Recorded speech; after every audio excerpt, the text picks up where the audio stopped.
Hello and welcome to Digital Talk Podcast, the podcast where we share stories with the wider community of how digital technology and telecoms can do good. Join me, Ian Ginn. And me, Frankie Spagnolo, on our Discovery series as we talk to our guests and find out about themselves, what motivates them, and help celebrate their projects and achievements.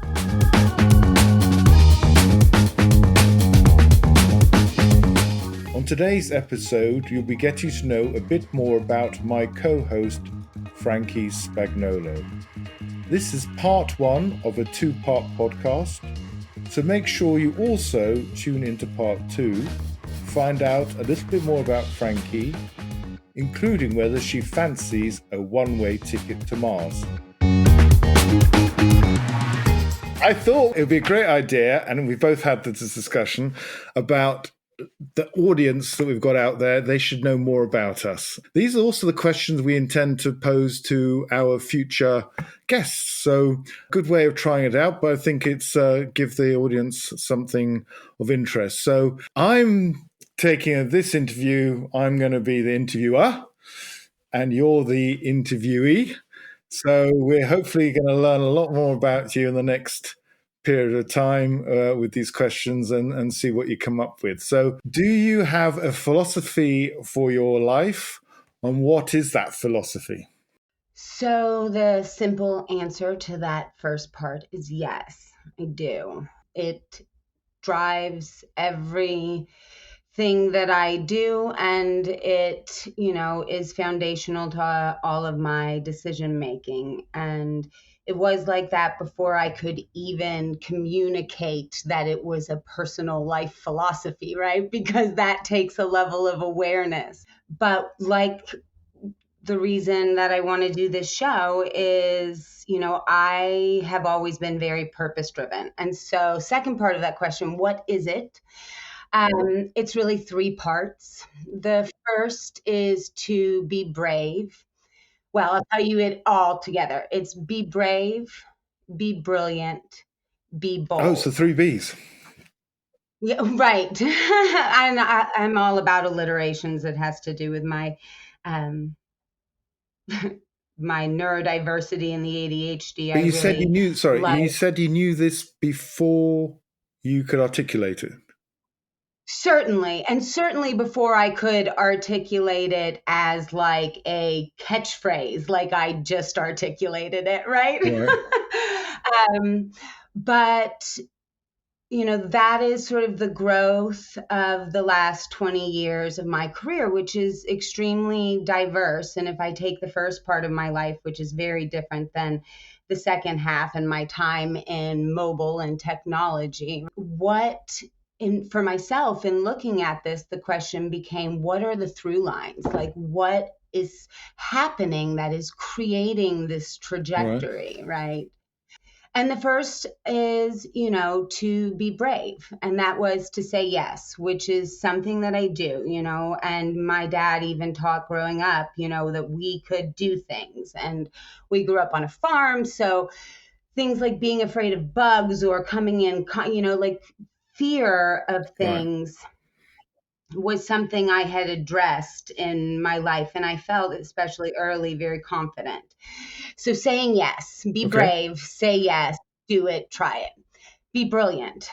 Don't just say yes to anything. Think about it first, right?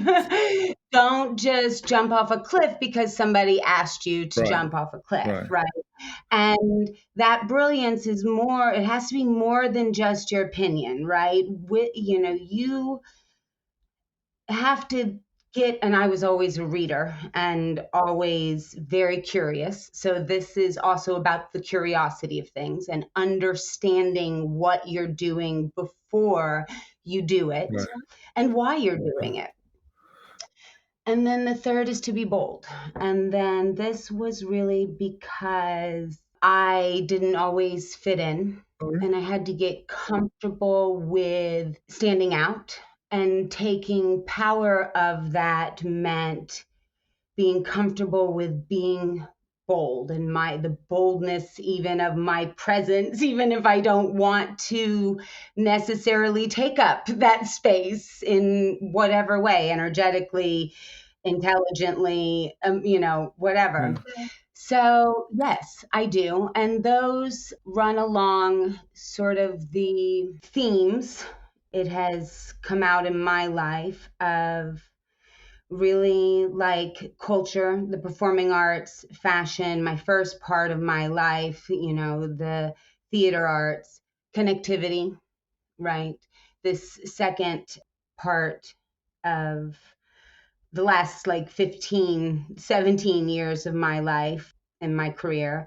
And then the third theme, which is really just care, things that I cared about, things Right. that were good for the planet, things that were underdog scenarios where I could use this innate boldness to, propel something that needed to be propelled. Okay. So care. So yes, and because of my ADHD, I can very easily say it, to Okay. be brave, to be brilliant, to be bold. Fantastic. Well, that's those I think really good philosophy of life to have. It sounds, as I say, as you see, you try and live by it, and that's all you can do. And Yeah. it's held you in good stead, I think. Thank you for sharing that with us. Yeah, well, don't get me wrong. It's like I said to you the other day, when you really try to live your life by a purpose, you have to let go of your relationship with money and seeing money as a real part of your success, because you end up doing a lot of like ambassadorships and work with nonprofits and that Right, kind of right. stuff. That's Um, a theme as well, right, within your life. certainly. Who is an important doing good and driving change leader for you personally, and what inspires you about them? I think the answer for me, really, and this just keeps coming to mind as I've thought about this, is Nelson Mandela. I feel I lived in South Africa. It's where I made the shift in my life between the first part and where I was immersed in the creative arts and that cultural side into connectivity. My time in Africa was that transition moment for me and led me to a next path. So it was really important for me. And I was there the year the apartheid Right, ended and the year that they were doing their first democratic right. elections in however many years. And so just having experienced that and really seeing, which was also my first time living in an emerging country or developing Mm. country, and it was also the first time we had mobile phones, right? But like I had didn't know your customer wasn't a thing, right? Like I couldn't get an account when I was living in So you were Africa. out there. Sorry, you were out there as he came out of jail, type of stuff. Just it was that period. Right, exactly. Well, he had been out of jail. I would have to look that Right, up, but it was in that transition period. transition Mm. period on his end. And, I just, yeah, so for me, that's right And what now. about? He was Yeah, what was it important. about him that you inspired you? There was always like a connected to the earth kind of feeling from him. I don't know how to Yeah, say it. Like it just, you could you could see that everything and everything he said was bigger than even just his or the South yeah, yeah, African fight yeah, at the time, yeah. right? I think that the fight that he endured and what happened there, made political shifts in a lot of Right. places and in a lot of people's minds. And that kind of shifts like that around racism and equality, they are entrenched in us and very challenging Yeah. to get over, right? So I think he's an incredible human He's being. one of he this question will come to me as well, and I would agree with you really. There's a program recently which said Thinking of being in prison for so long, right, unjustly, and still coming out and forgiving the people. I mean, it's sort of superhuman on the one side. Another comment which I Yeah. would like to just throw in here as being British, the other comment they made was, he is the only person, the Queen. So the Queen has visited lots of heads of state, but it's the only one, our Queen, who has passed on now, mentioned, Yeah. and made a comment about ever. She always avoided doing it, but he's the one person that also stood out in her mind, worth giving the credit, and saying that he was, say, superhuman in the sense of just above humanity and leading it from the front. Yeah. So I think that's a really good one. Imagine you're stranded on a deserted island with access to only one piece of modern technology.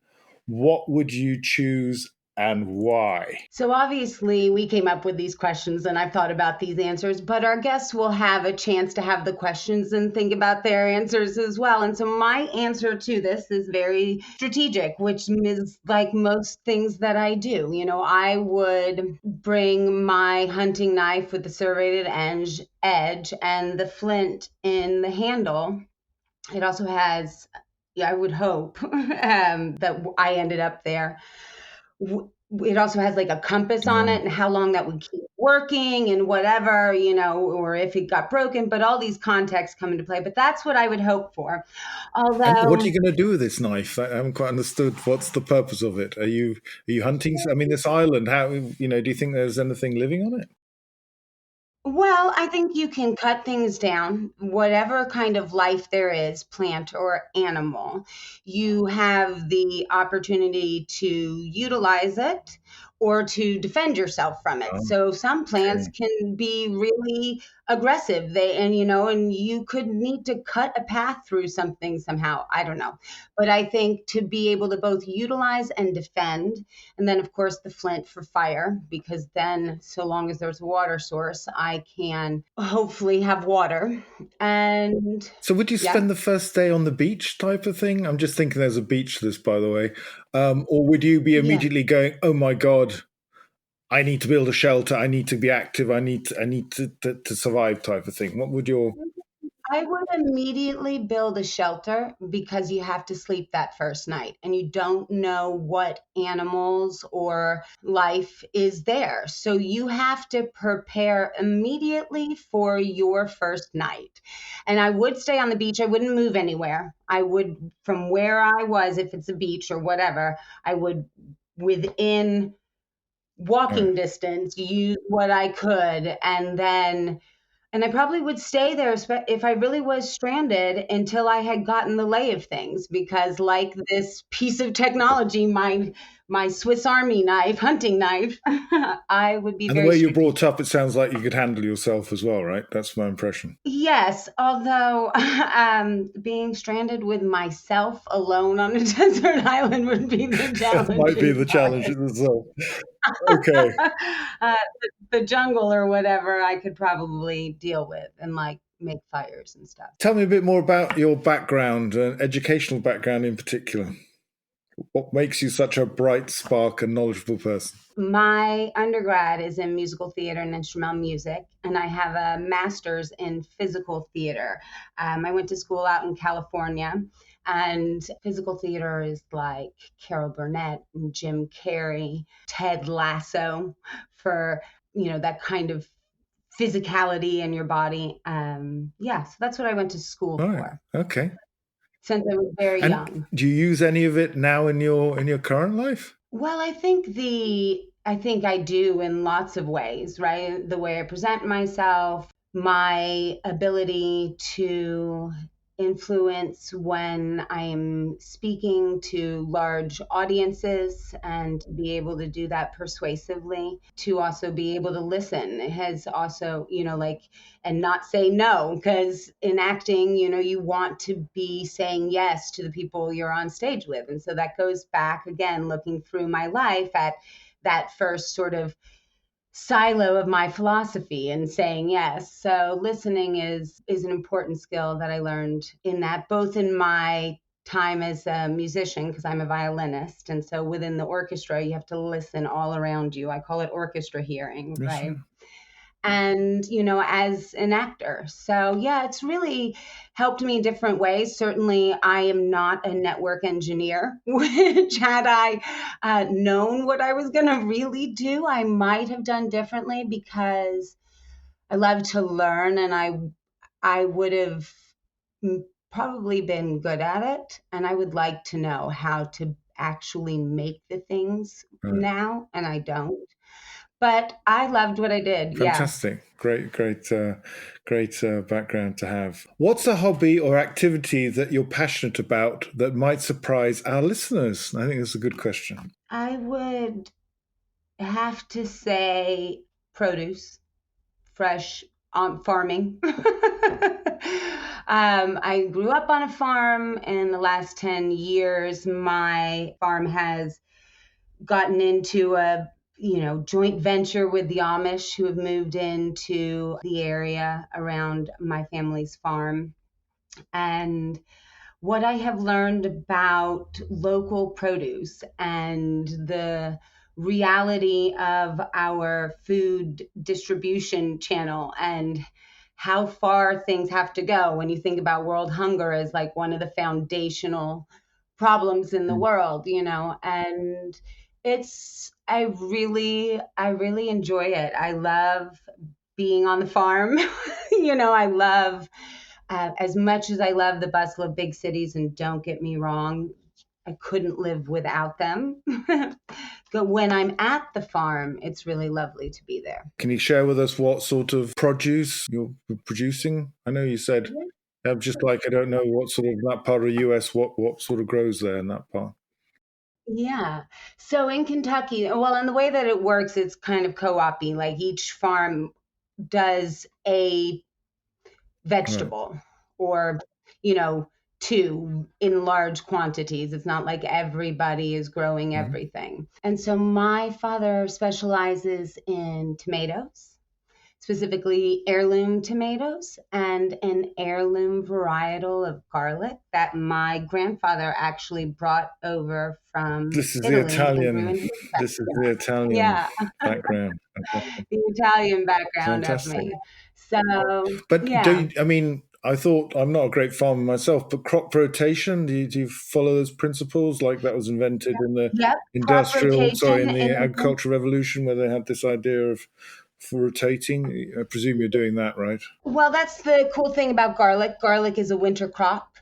So we grow all year long. We do tomatoes in the summer season and garlic in the So that's how winter you do it. season. Very good. Clever stuff. Yeah. Good. So what do you do to relax when you're not working? I can binge watch some silly TV, like Ridiculousness, or, The Simpsons. So these series, all this sort of stuff, can you go through a whole series type of thing? Half a day, a day? I mean, I do hear of these stories. So, like every year when I come home from Mobile World Congress, I definitely can spend like 3 days, like laying in bed, watching. Yeah, just like get up, move around, and go back to the bed. But Mobile World Congress wears me out. But yes, when I really need to relax, and I also love to garden. Okay, good. Yeah, I understand. I mean, to me, I say a mobile congress is, I feel scrambled. My head scrambled. It needs to sort of refind itself after the MWC, and it normally takes about a week for me to get back to what I call normality. But yeah, it is a big event, and there's a lot happening. Because I think what you'd maybe previously do in several weeks or a month of or even longer of work, you're actually condensing into 5 days. And the interaction with different people who you know and whatever just it takes it out of you. It's as simple as that. Yeah, I mean, the reality of the extended hours to be up and ready and at the show floor for a full day. And while it lends to the magic of the moment, you got to navigate Barcelona. There's lots of people. Now you have the impacts of what did I touch, and have I sanitized my Mm, hands, mm. which is every day, but I'm just saying it exists as Cool. well.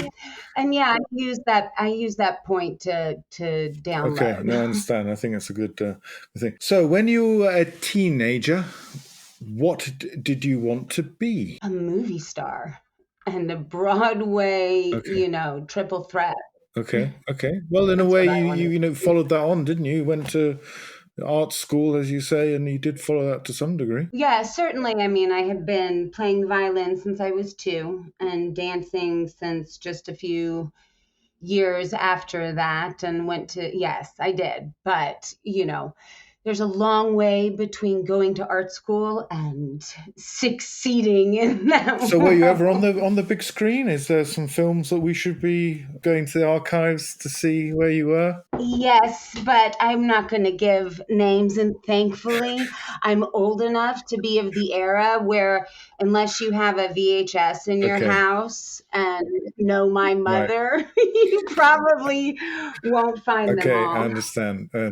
If you could instantly master any skill without the need for practice, what skill would you choose and how would you use it? Okay, so I really kind of have 2 answers to Hmm? this. One is the practical answer, and the other is like when I think when I release the question of any Right. boundaries. So the first is I would want to speak the top 5 languages in the world fluently. Oh, If I could master them instantly, that's what I would, in a practical, contextual sense in the real world today, if that could happen, I that's what like that. I like that would be that. my choice. It's a very clever, it's a if cool one. Yeah. if I were to remove the contextual boundaries, I would become an extremely powerful witch and use my powers for good. Fantastic. Nice answer. Well done. Can you share a eureka light bulb moment from your life that wasn't related to your work or career? This one is hard because most of these moments for me, because I was always a planner and what I wanted, like being a movie star or like being a doctor or anything that you have to study your whole life, it takes having a plan. So most of those moments in my life are related to something sad, death, trauma. Okay. And, I find that, those moments, grief and mental health and, these things, they provide us a chance to really look at ourselves and to become aware of ourselves and to re-ask ourselves what we want Gosh. and what are we doing. And I think that's really important to do throughout your life, because we are impacted by the context and our experiences and the years as they go by, right? And so, yes, is the answer to the question. And I will spare you guys Right. Okay. the specific sadness and context of the details, but to Certain say that I things, think it's yeah, important. certain things are best not necessarily broadcast, and as you say, it's not because they're not worthy of being broadcast. It's just like it takes you maybe back to places you don't want to be. But thank you for your answer. I appreciate it.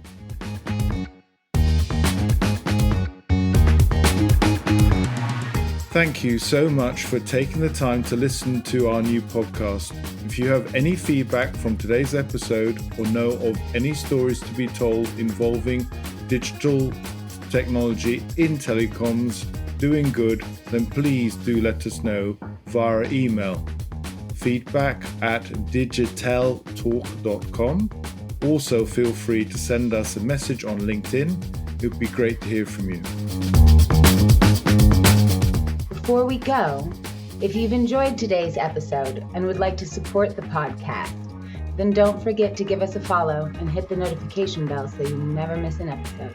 Also, if you'd like to leave us a review or share it with your colleagues, it really helps us on the channel. This is part 1 of a 2-part podcast, so make sure you also tune into part 2 to find out a little bit more about Frankie, including whether she fancies a one-way ticket to Mars. Thanks so much for being a part of our audience today, and hopefully you'll join us next time. So it's goodbye from me. And that's goodbye from him.